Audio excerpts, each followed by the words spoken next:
성경 신약이 아니라 좀 바꿔주세요. 창세기 28장입니다. 28장 10절에서 22절 구약 성경 41페이지입니다. 우리 한 절씩 교독합니다. 제가 먼저 10절 읽겠습니다. 야곱이 브엘세바에서 떠나 하란으로 향하여 가더니 28장이요. 창세기 바꿔주세요. 좋은 말로 할 때. 창세기 28장 10절로 22절 구약 성경 41절입니다. 제가 오직 왜 이렇게 실수를 했는지 모르겠네요. 야곱이 브엘세바에서 떠나 하란으로 향하여 가더니 한 곳에 이르러는 해가 지지나 거기서 유숙하려고 그곳에 상도를 취하여 대기하고 거기로 자더니 꿈에 본즉 사닥다리가 땅 위에 서 있는데 그 꼭대기가 하늘에 닿았고 또 본즉 하나님의 사자들이 그 위에 오르락 내리락하고 또 본즉 여호와께서 그 위에 서서 가라사대 나는 여호와니 너의 조부 아브라함의 하나님이요 이삭의 하나님이라 너 누운 땅을 내가 너와 내 자손에게 주리니 내 자손이 땅에 티끌같이 되어 내가 서쪽과 동쪽과 북쪽과 남쪽으로 퍼져나갈지며 땅의 모든 족속이 너와 내 자손으로 말미암아 복을 받으리라. 내가 너와 함께 있어 내가 어디로 가든지 너를 지키며 너를 이끌어 이 땅으로 들어오게 할지나 내가 내게 허락한 것을 다 이룰까지 너를 떠나지 아니하리라 하신지라. 야곱이 잠이 깨어 이르되 여호와께서 과연 여기 계시거늘 내가 알지 못하였도다.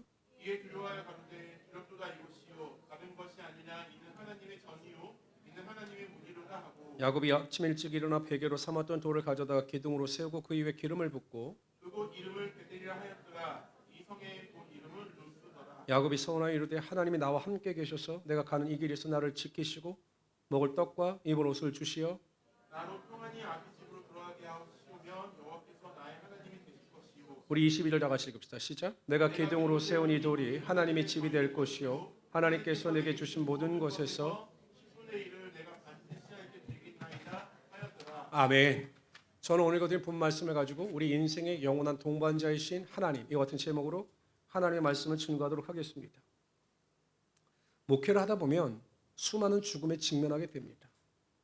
제가 이렇게 목회를 하면서 장례식을 인도한 것만 해도 수백 번이 될 겁니다.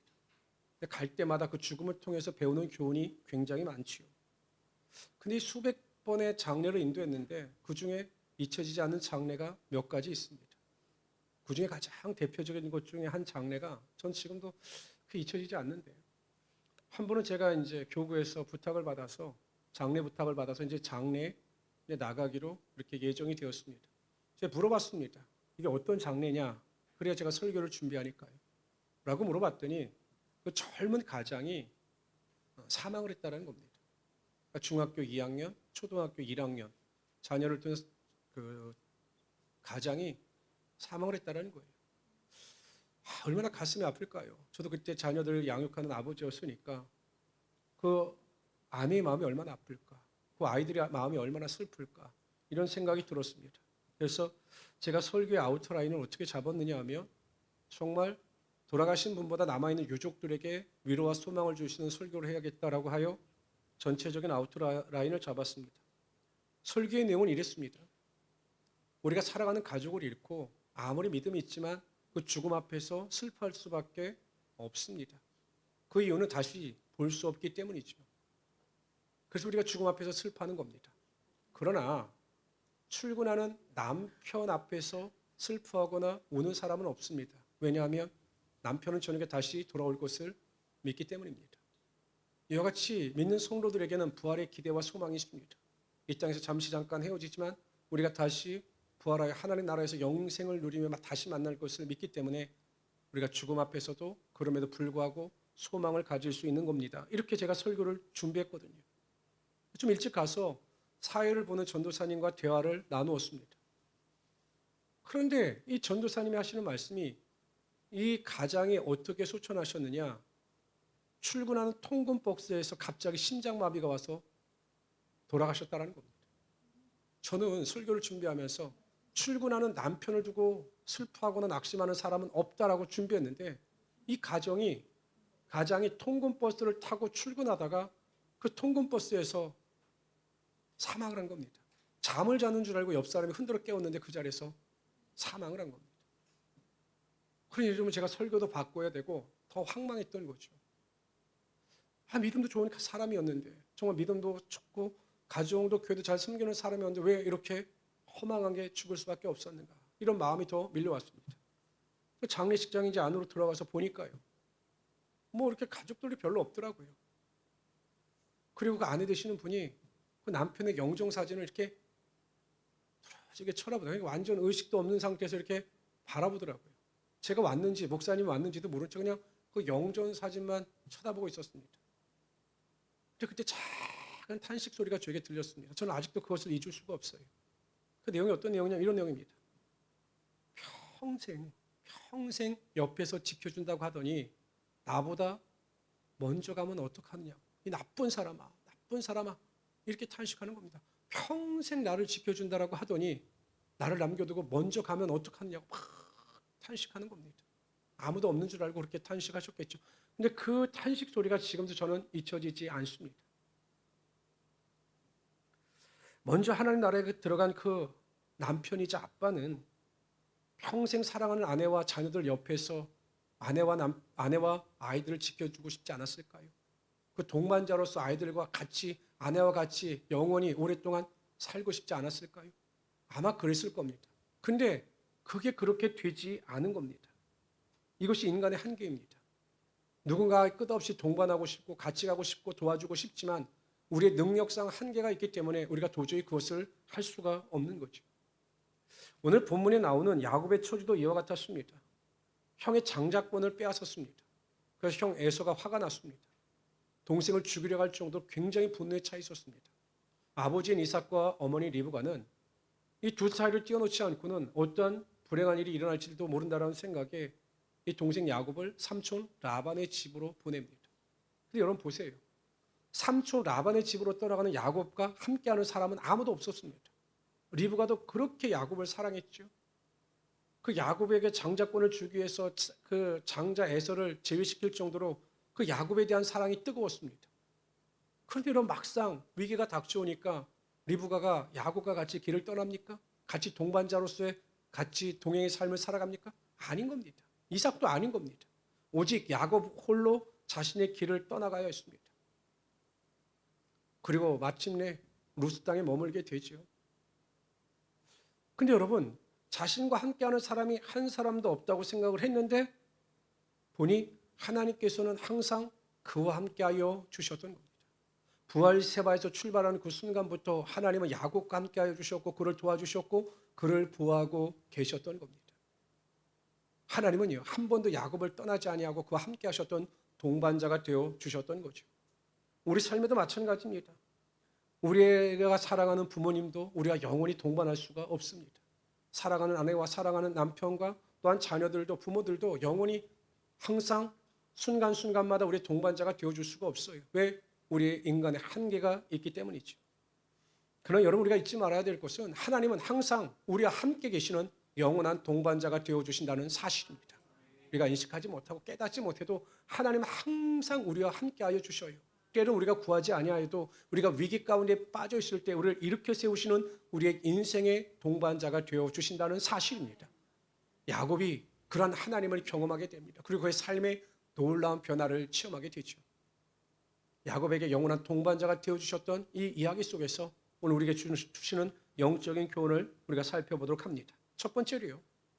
우리 인생에 있어 위기가 오히려 하나님을 경험할 수 있고 하나님을 뜨겁게 만날 수 있는 아주 좋은 기회가 될 수 있다는 것입니다. 사랑하는 부모의 곁을 떠나서요. 이 야곱은 800km나 떨어져 있는 삼촌 라반이 있는 하란 지방으로 떠나가야 했습니다. 그래서 한 85km, 한 800km 되니까요. 부산 왕복거리죠. 근데 가던 도중에 한 브엘사바에서 85km 정도 떨어진 루스라고 하는 땅에 도착하게 됩니다. 85km가 어느 정도인가 제가 계산해 보았더니 안양에서 원주까지 거리가 약 85km입니다. 굉장히 멀죠. 근데 거기 가서 이제 하루를 지내는데 마땅히 잠잘 곳이 없는 겁니다. 그래서 들에서 어떻게 잠을 자느냐? 돌을 베개 삼아서 잠을 청합니다. 잠이 오겠습니까, 여러분? 얼마나 불편할까요? 이리저리 뒤척하다가 잠깐 눈을 붙였습니다. 근데 꿈을 꾸게 됩니다. 꿈을 통해서 큰 사닥다리가 놓였는데 그냥 하늘 끝까지 그 사닥다리가 놓여져 있고 그 사닥다리를 주의 사자들 천사들이 오르락 내리락 하는 겁니다. 그리고 하나님께서 그를 찾아오셨습니다. 그리고 그를 위로하시고 그에게 약속을 부어 주십니다. 근데 여러분 여기서 보세요. 야곱은요 지금까지 믿음의 사람이 아니었습니다. 그 속이는 자라고 하는 그 이름처럼 항상 자신의 지혜를 가지고 속이면서 살아가는 자였습니다. 한 번도 하나님을 찾은 적이 없어요. 믿음이 없는 사람이죠.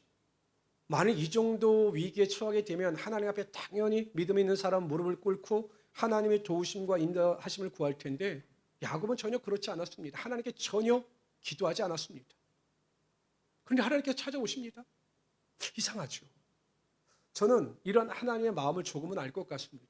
이런 거죠. 가끔 이제 제가 우리 아들에게 일을 맡깁니다. 근데 이제 하다 보면 제 마음에 들지 않을 때도 있고 좀 답답할 때가 있으면 제가 그렇게 이야기합니다. 좀 나와봐, 내가 할 테니까 하고 제가 그 일을 도맡아서 합니다.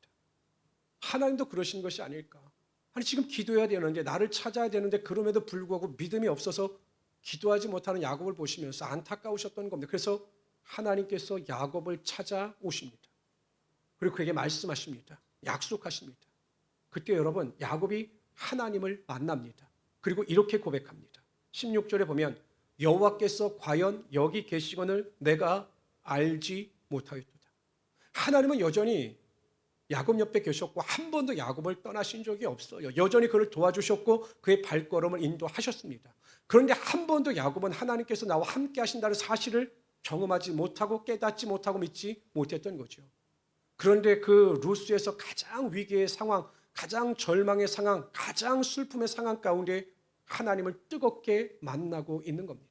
아무도 도와줄 수 없는 그 상황 가운데 하나님께서 찾아오셔서 그 위기 가운데 야곱을 만나 주실 때 야곱의 입술을 통해서 하나님께서 여전히 여기 계시구나라고 하는 믿음의 고백을 드릴 수가 있었던 거죠. 그래서 여러분 하나님께 집중합니다. 신앙이 회복되어집니다. 하나님께 서원 기도를 합니다. 기도하지 않았던 그 야곱이 하나님께 기도하는 사람으로 변화가 된 것입니다. 그래서 그의 삶에 있어 위기는 위험이 아니라 기회였던 거죠. 제가 청년부를 담당할 때 젊은 부부가 저에게 상담을 요청했습니다. 근데 이분들은 이제 청년의 출신도 아니고 근데 교회 다니시는데 마땅히 상담할 사람이 없으니까 저에게 이제 청년부를 담당하고 저에게 상담을 신청한 겁니다. 저를 찾아와서 이제 쭈뼛쭈뼛하길래 제가 무슨 일로 저를 찾아오셨습니까? 라고 여쭤보니까 이혼 때문에 저에게 상담을 요청한 겁니다. 제가 속으로 아니 이혼은 그 이혼 상담 변호사한테 가시지 왜 나한테 오셨을까? 제가 궁금했어요. 이야기를 하는 겁니다. 서로 이야기를 합니다. 왜 이혼하시려고 합니까? 제가 여쭤봤더니 제가 들어봐도요. 맞아도 안 맞아도 그냥 그렇게 안 맞을 수가 없어요. 제가 만약에 목사가 아니었더라면 아이고 당장 헤어지세요. 제가 이렇게 말했을 텐데 목사니까 제가 이제 말을 잘 들었습니다. 보니까 남자는 그냥 물입니다. 그 여자는 불이에요. 그러니까 남자는 힘들면 입을 다물고 여자는 힘들면 떠드는 스타일입니다. 그러니까 여러분 남편이 계속 상처를 받는 거죠. 근데 아내는 그렇게 말을 해도 듣지 않고 대답도 없는 남편을 볼 때마다 속이 터지는 겁니다. 근데 내가 결혼하기 전에 몰랐습니까? 라고 물어봤더니 몰랐다는 거예요. 왜 몰랐느냐고 물어보니까 연애한 지 6개월 만에 결혼했다는 겁니다. 여러분 그냥 사랑에 미쳐서 너무 일찍 결혼하는 것도 좋지 않아요. 그래서 제가 이야기했습니다. 6개월 사귀어서 결혼하셨으면 지금 결혼 기간이 아니라 연애 기간이라고. 서로를 알아가는 기간이기 때문에 싸울 수밖에 없다라고 이야기를 합니다. 근데 왜 저를 찾아오셨습니까? 라고 물어봤더니 그래도 믿음이 있으니까 마지막에 한번 목사님에게 상담받고 우리가 어떻게 하는 것이 좀 좋은 방법인지 한번 물어보자. 만약에 목사님이 이혼하라고 하시면 그게 하나님의 음성이니까 우리 이혼하자. 이렇게 하고 저를 찾아왔다는 거예요. 그럼 제가 이혼하라고 했으면 둘이 헤어질 수도 있는 거죠. 근데 제가 보니까 믿음은 있어요. 믿음은 있는데 제가 보니까 기도가 없고 믿음이 절대적인 것은 아닌 거죠. 그러니까 한쪽 발은 세상에 한쪽 발은 교회 내딛고 있는 그런 두 사람이었습니다. 그래서 제가 두 사람에게 각각 기도 제목을 이렇게 제시해주고 정말 하루에 정말 나한테 약속하는데 하루에 20분 이상만 이 기도 제목대로 상대방을 위해서 좀 기도하고 또 자기 자신을 위해서 기도하고 난 뒤에 2주 뒤에 나를 다시 만나자라고 제가 제안을 했습니다. 뭐 한 달 뒤에 이혼해도 뭐 별 문제는 없으니까 그렇게 하자라고 제가 제안을 했습니다. 2주 뒤에 찾아왔어요. 제가 보니까요. 눈빛이 달라졌어요. 처음에 올 때는 양쪽에 도끼가 가득했는데 눈빛이 좀 달라졌어요. 그래서 제가 그럼 다시 한번 기도해 보자고 서로 다른 기도 제목을 주고 2주 뒤에 보자고 이야기했는데 그 뒤에 와서는요 말이 바뀌어집니다. 이혼하자고 하는 말이 없어졌어요. 왜 그러냐고 물어봤더니 그 기도 제목대로 내가 아니라 상대방을 위해서 열심히 기도하고 자신의 삶에 있어 그렇게 열심히 기도했던 적이 없다라는 겁니다. 두 사람이요. 뭐 20, 30년을 살아오고 예수를 믿는다라고 하면서도 자신들 스스로가 그렇게 기도해 본 적이 없다라는 거예요. 비로소 자신들이 기도가 무엇인지 알게 되었고 기도할 때 하나님께서 어떻게 역사하시고 어떻게 나를 위로하시는지 그때 경험했다라는 겁니다. 하나님을 경험하고 하나님의 은혜를 알게 되니까 상대방에 대한 이해가 바뀌어지게 되더라는 겁니다. 그래서 목사님, 제가 이혼을 잠시 미루고 더 믿음 생활을 열심히 하기로 결심을 했습니다. 라고 이야기를 했습니다. 그 이후로 안 찾아온 거 보면 이혼하지 않은 것 같아요. 근데 여러분 보세요. 가정의 위기 속에서 그들이 간절히 기도할 때 만나지 못했던 하나님을 경험하게 된 거죠. 누군가의 말을 통해서 예배를 통해서 들었던 그 하나님, 기도할 때마다 하나님 우리의 기도 가운데 응답해 주신다라고 하는 그 하나님을 경험했기 때문에 그들의 태도가 바뀌고 그들의 삶의 선택과 결정이 바뀌게 된 겁니다. 그러니까 위기가 여러분 꼭 위험한 것은 아니라는 사실입니다. 위기라고 하는 한자 의미를 그대로 해석하면 위험할 위자에 기회 기자를 씁니다. 위기의 위는 위험할 위자입니다. 기는 기회의 기자입니다. 그러니까 여러분 위험이라고 하는 단어 속에는 위험과 기회라고 하는 그 내용이 동시에 내포되어져 있는 겁니다. 근데 여러분 보통 사람은 위기라는 말을 들으면 실패를 먼저 생각합니다. 위기라고 하는 말을 들으면 절망과 슬픔을 생각해냅니다. 항상 위기라고 하는 단어를 부정적으로 해석하죠. 그러나 그렇지 않다라는 겁니다. 위기 속에는 위험도 있지만 우리가 우리의 인생을 한 단계 도약할 수 있는 기회도 분명히 존재하고 있다는 거죠. 우리가 좀 성경 말씀을 읽다 보면 성경의 위대한 인물들은 위기를 경험하지 않은 사람들이 아니라 위기를 통해서 하나님의 은혜를 배워간 사람들입니다. 위기를 통해서 하나님을 만나고 위기를 통해서 더욱 뜨겁게 하나님을 사랑하고 섬김으로 말미암아 그 위기 가운데 기회를 잡아 인생과 믿음의 도약을 이루고 비상한 사람들이 바로 성경의 위대한 인물들입니다. 요셉을 보세요. 17살 때부터 인생의 위기가 찾아옵니다. 자신의 의지나 선택이 아니라 형들의 잘못된 미움으로 인하여 애굽의 노예로 팔려갑니다. 보디발의 집에서 어느 정도 최선을 다하고 하나님께서 함께 하실 때 인생의 위기로부터 벗어날 줄 알았는데 그 보디발의 아내의 누명으로 인하여 다시 감옥에 갇히는 위기를 경험하게 됩니다. 그러나 위기 때마다 요셉은 낙심하지 않았습니다. 하나님께서 자신과 함께 하심을 믿었고 하나님께서 자신의 인생을 이끌어 가심을 믿었습니다. 위기 가운데 기회를 잡고 최선을 다합니다. 하나님은 위기 가운데 요셉을 다듬어 가셨습니다. 낙심하거나 절망하지 아니하는 그 요셉에게 지혜도 주시고 명철도 주시고 능력도 주시고 평강을 허락하여 주심으로 말미암아 어디에서든지 인정받는 귀한 자가 되게 하여 주셨습니다. 때가 되매 하나님께서 애굽의 총리의 자리로 인도하셨죠. 끊임없이 그 감옥에서 광야 가운데 그를 다듬어 가시고 위기 가운데 그를 붙잡아 주셨기 때문에 애굽의 총리가 되었을 때 모든 일을 능히 감당할 수 있는 지혜와 능력이 그의 삶에 임할 수 있게 되었던 것입니다. 저는 행복한 우리 순복음교회 성도님들이 2026년도 한 해 동안 수많은 위기 가운데서도 낙심하거나 뒤로 물러가거나 실패하거나 포기하는 것이 아니라 위기 가운데 하나님을 뜨겁게 만남으로 말미암아 2026년 한 해 동안 여러분의 믿음이 하나님 안에서 비상할 수 있는 귀한 성도들이 되시기를 바랍니다. 반드시 하나님께서 여러분들을 함께 하시고 여러분들을 도와주실 겁니다. 은혜와 능력으로 붙잡아 주실 것입니다. 그러한 하나님과 동행하시는 하나님의 귀한 성도들이 되시기를 주님의 이름으로 축원합니다. 두 번째로요. 하나님은 우리의 위기 가운데 하나님께서 약속하신 그 약속을 우리의 삶의 축복으로 부어 주신다라는 겁니다. 하나님은 야곱에게 나타나셔서요. 약속을 주셔요. 그에게 필요한 것은 당장 현실의 문제였는데 하나님은 당장 현실의 문제가 아니라 그에게 이루어질 하나님의 약속을 부어주십니다. 야곱은 그 약속을 붙잡습니다. 그럴 때 그 마음 가운데 절망과 슬픔이 아니라 하나님이 주시는 위로와 소망과 즐거움이 흘러 넘치게 되었던 거죠. 세 가지 약속을 주셨습니다. 첫 번째, 땅의 약속을 주셨습니다. 이렇게 말씀하십니다. 내가 누워있는 땅을 너와 내 자손에게 주리니. 이렇게 말씀하고 있습니다. 여러분, 땅에 대한 약속은 먼 미래의 약속이죠. 여러분이 가나안 땅, 자신이 누워있는 이 루스라고 하는 땅은 지금 당장 하나님께서 주시는 것이 아니라 먼 미래에 하나님께서 주시겠다라고 약속하십니다. 그 약속이 언제 이루어졌습니까? 애굽에서 출애굽하고 40년의 광야 생활을 지난 다음에 한참 뒤에야 그 약속의 땅, 가나안 땅의 약속이 이루어집니다. 그러나 하나님은 당장 현실의 문제가 아니라 하나님께서 주시는 이 약속의 땅에 대한 비전을 가지고 아브라함과 이삭에게 주었던 그 약속의 땅에 대한 비전을 가지고 그러니까 표대를 향하여 믿음 안에서 살아가기를 원하셨던 겁니다. 당장 현실의 문제가 아니라 여러분 지금 야곱에게서 가장 필요한 것은 오늘 무엇을 먹을까 입을까 마실까 그 문제입니다. 삼촌 라반의 집까지 가는 그 800km의 기간 동안 내가 무엇을 먹을까 마실까 입을까 내 안전이 보장될까 이게 제일 걱정거리 아닙니까?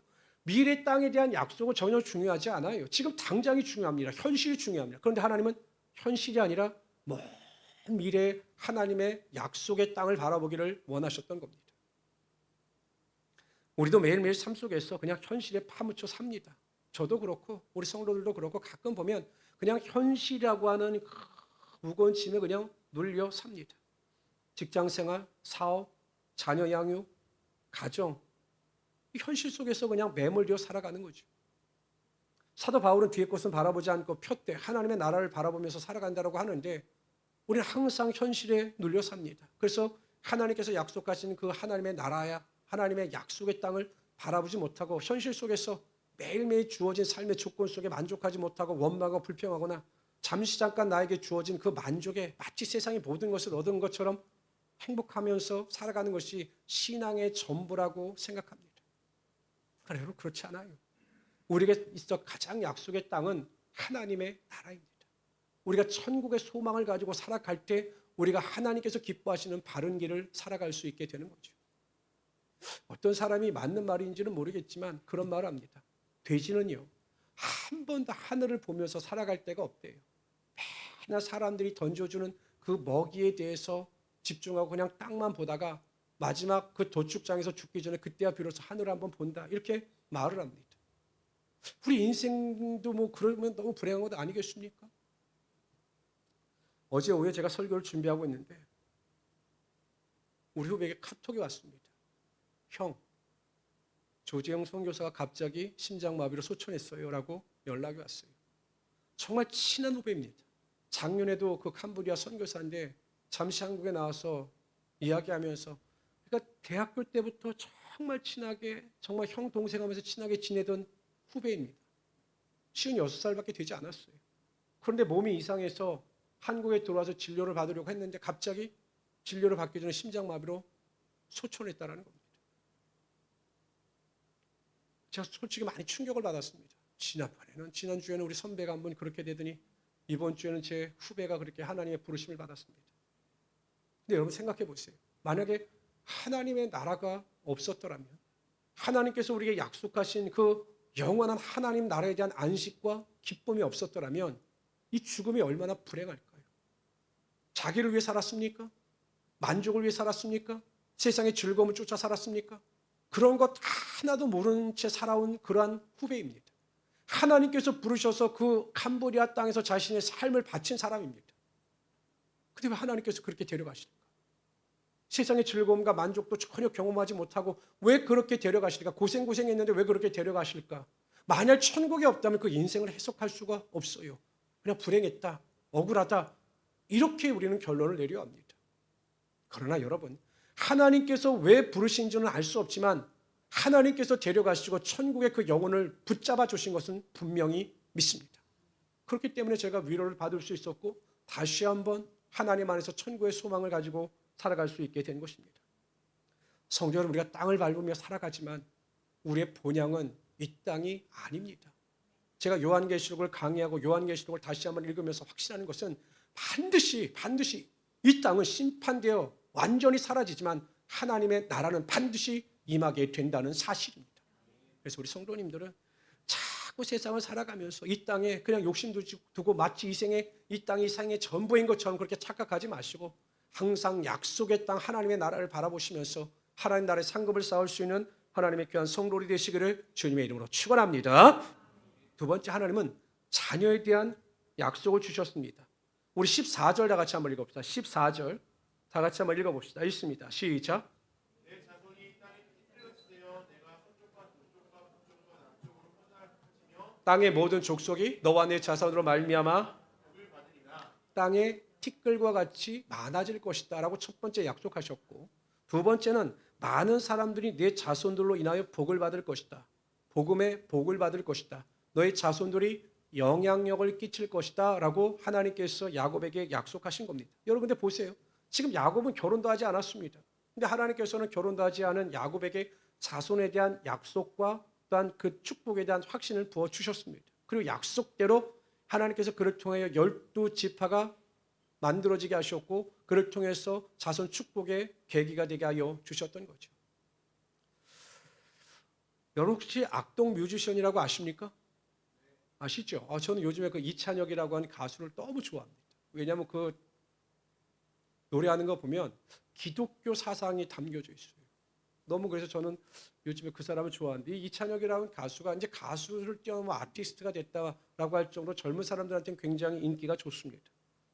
그 동생인 이수연 그 남매도 굉장히 찬양이 아니라 노래를 잘합니다. 굉장히 목소리가 좋아요.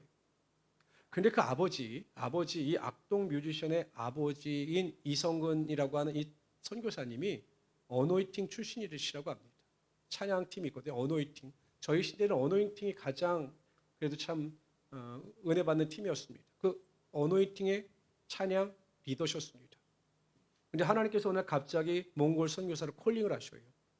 그래서 하나님의 말씀에 순종해서 몽골로 떠납니다. 근데 여러분 그런 거 있습니다. 보통 선교사님들이 떠나가실 때 후원 약정을 합니다. 이제 가면 내가 어떻게 후원을 하겠다고 약정을 하는데 그 약정이 지켜지지 않을 때가 훨씬 더 많아요. 그러니까 이 선교사님도 이성근 선교사님도 막상 갔는데 후원이 끊긴 거죠.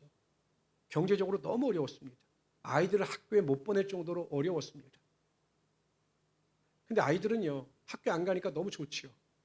근데 어느 날 그 엄마와 아버지가 대화 나눈 내용을 들은 겁니다. 왜 학교를 못 보내느냐? 왜 홈스쿨링을 하느냐? 돈이 없어서 못 보낸 겁니다. 그러니까 학교 가지 않으니까 처음에는 그 아들과 아버지의 수많은 갈등이 있었지만, 그 부모는 기도하는 부모이기 때문에 그냥 모이면 가족 예배를 통해서 찬양하고 아이들을 자유롭게 놔줬던 거죠. 그러나 부모는 여전히 불안하죠. 과연 몽골 땅에 계속 있어야 할까? 내가 다시 한국으로 돌아가야 할까? 항상 그 인생이 불확실하니까 너무 두렵고 떨렸던 겁니다. 저도 그랬을 것 같아요. 미래가 보장되지 않는데 몽골에 계속 있어야 하는가? 수입은 없는데 들어가야 하는가? 들어가 봤자 모든 것을 내려놓고 왔는데 다시 일어설 수 있는 기회도 없을 텐데. 근데 그 걱정이 자녀들에까지 미친 거죠. 그럼 우리 자녀들은 어떻게 해야 되는가? 그때 하나님께서 이 이성근 선교사님에게 주신 말씀이 이 말씀입니다. 다 같이 읽어봅시다. 있습니다. 시작. 여호와를 경외하는 자에게는 그 자녀들에게 하나님께서 이 선교사님에게 주신 말씀입니다. 자녀들에게는 피난처가 있으리라. 이 말씀을 주실 때 그 마음속에 하나님의 약속에 대한 평안과 확신이 임했습니다. 하나님께서 우리 자녀들을 책임져 주실 것이다. 하나님께서 피난처가 되어 주실 것이다 라고 하는 확신이 생겼습니다. 그리고 그 남매가 그 당시에 비자를 다시 갱신하기 위해서 한국에 들어옵니다. 그런데 학교에 가지 않고 이 두 남매가 매일 기타 치면서 자작곡한 노래를 자신들의 그 SNS에, 그 당시엔 SNS가 아니라 하여튼 올렸는데, 그것을 방송국 사람이 우연히 보고 연락이 온 겁니다.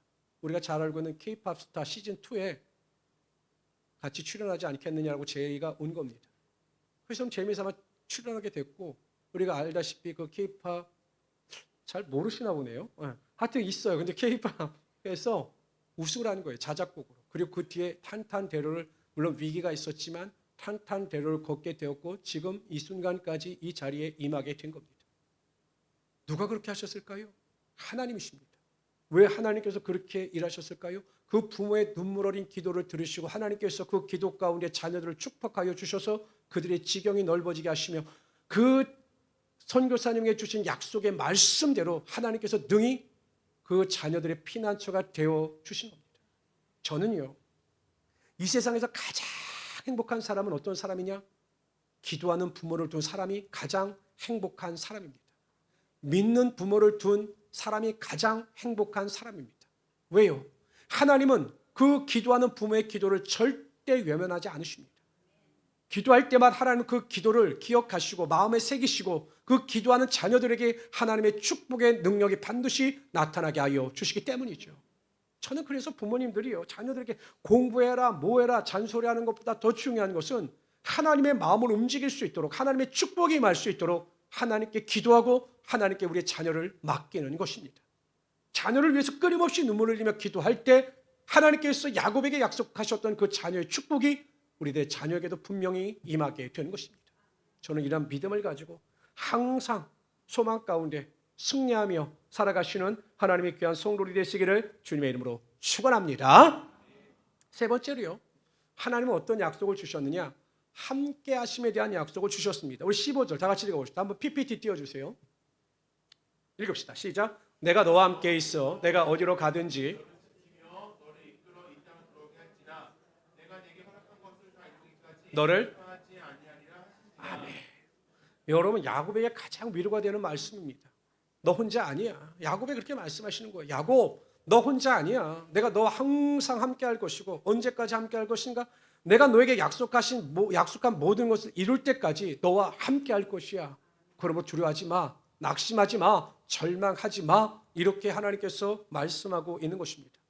하나님은 약속대로 하셨습니다. 그와 함께 하셨고 그에게 지혜도 주셨고 능력도 주셨습니다. 그가 돌아오는 그날까지 하나님은 한 번도 그를 떠나시지 않았던 거죠. 아람 군대가 북이스라엘과 전쟁을 하려고 할 때 계획만 세우면 이상하게 이스라엘 그 왕과 군사들이 알고 조치를 취하는 겁니다. 무슨 기습 공격을 하면 거기 미리 가 있거나 해서 아람 왕이 자신의 그 신하들 중에 첩자가 있나? 스파이가 있나? 라고 의심한 겁니다. 그때 그 아람 왕의 신하 중에 한 사람이 이야기합니다. 북이스라엘에는 엘리사라고 하는 선지자가 있는데 그 사람은요, 왕이 침실에서 하는 말까지 다 듣는 사람입니다. 그 사람 때문에 우리가 이러한 어려움을 당하고 있습니다 라고 알려주었습니다. 이에 아람 왕은 엘리사를 체포하기 위하여 그 엘리사가 머물고 있는 도단성에 수많은 병사와 병거와 말들을 파견합니다.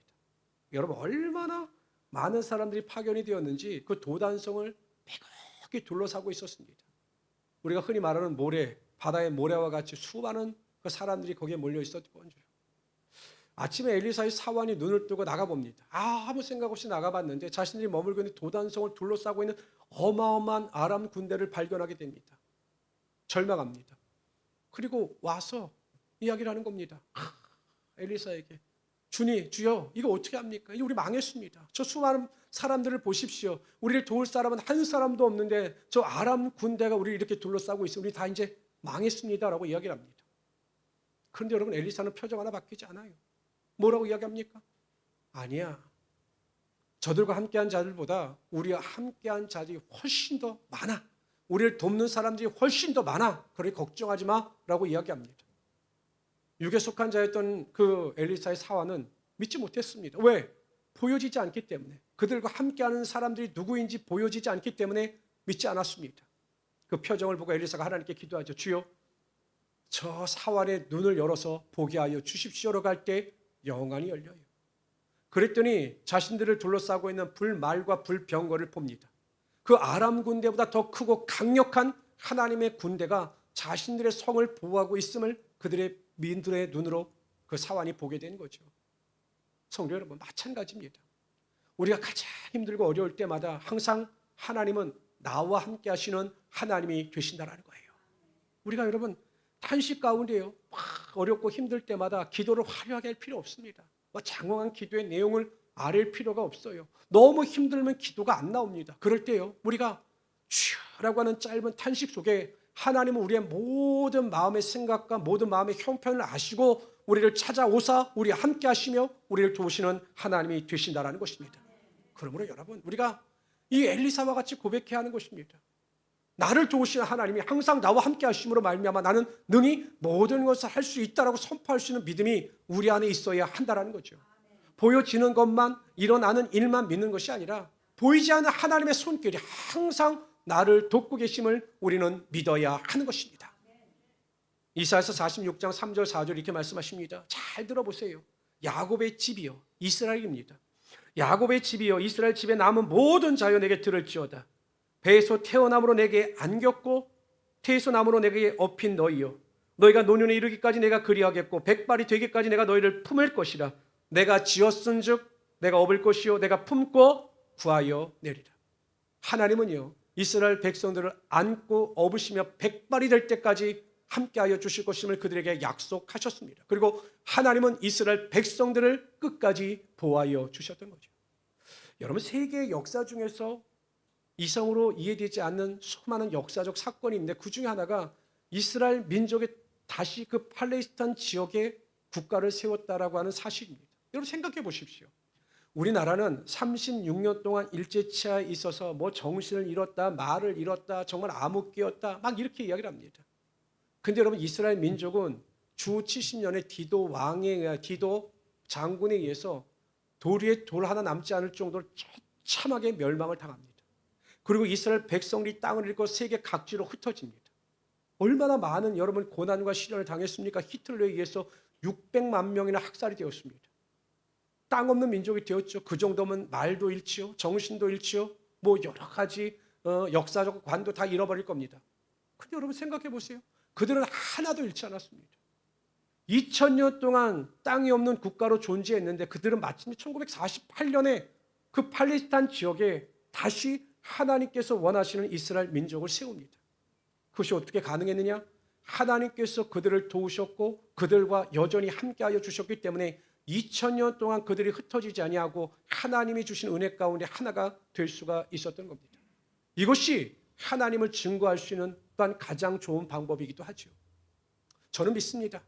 하나님이 여전히 살아계신 하나님이시고 여전히 나와 동행하시는 하나님이 되심을 믿습니다. 그래서 저는 걱정하고 염려하고 부정적인 말을 하고 탄식하는 사람들이 좀 이해가 되지 않아요. 왜? 우리 하나님은, 나와 함께 하시는 하나님은 여전히 능하시고 여전히 우리를 돕기를 원하시는 하나님이 되시기 때문이죠. 2026년 동안 여러분 낙심하지 마십시오. 부정적인 말도 하지 마십시오. 믿음 없는 말도 하지 마십시오. 왜요? 하나님께서 우리와 함께 하시기 때문입니다. 하나님 우리의 말을 들으시고 그 말대로 되는 역사가 나타나게 하여 주실 겁니다. 그래서 항상 하나님의 동행하심을 통해서 하나님의 큰 능력을 맛보며 하나님과 동행하며 살아갈 수 있는 우리 성도 되시기를 주님의 이름으로 축원합니다. 성도 여러분, 하나님은 여전히 우리의 동반자가 되어 주십니다. 그리고 우리와 함께하여 주시기를 원하십니다. 그러므로 우리는 믿음 안에서 항상 그것을 시인하고 고백하면서 승리자의 길을 걸어갈 수 있어야 합니다. 어떠한 위기 가운데 있다 할지라도 위기를 위험으로 인식하는 것이 아니라 기회로 인식하셔서 하나님이 주시는 은혜와 능력 가운데 다시 한번 신앙의 비상을 이룰 수 있는 여러분들이 되시기를 바랍니다. 세상의 헛된 것에 마음을 빼앗기지 마시고 하나님의 약속을 붙잡으십시오. 하나님의 약속만이 온전하며 하나님의 약속만이 우리의 삶의 축복의 통로가 되는 것입니다. 하나님 나라에 대한 그 약속에 대한 소망을 가지시기를 바랍니다. 자녀들의 축복에 대한 약속을 붙잡으시기를 바랍니다. 하나님께서 나와 함께 하시고 나를 도와주사 항상 높은 곳으로 다니게 하심을 믿으시기를 바랍니다. 승리케 하시는 하나님을 붙잡으시기를 바랍니다. 그래서 여러분 올 한 해 동안 능히 하나님 안에서 신앙이나 삶 속에서 하나님을 더욱더 뜨겁게 경험하시고 다시 한번 일어설 수 있는 우리 성도들이 되시기를 주님의 이름으로 축원합니다. 조시 하나님 정말로 감사합니다. 오늘 우리가 믿음 안에서 하나님 앞에 나와 믿음으로 예배하며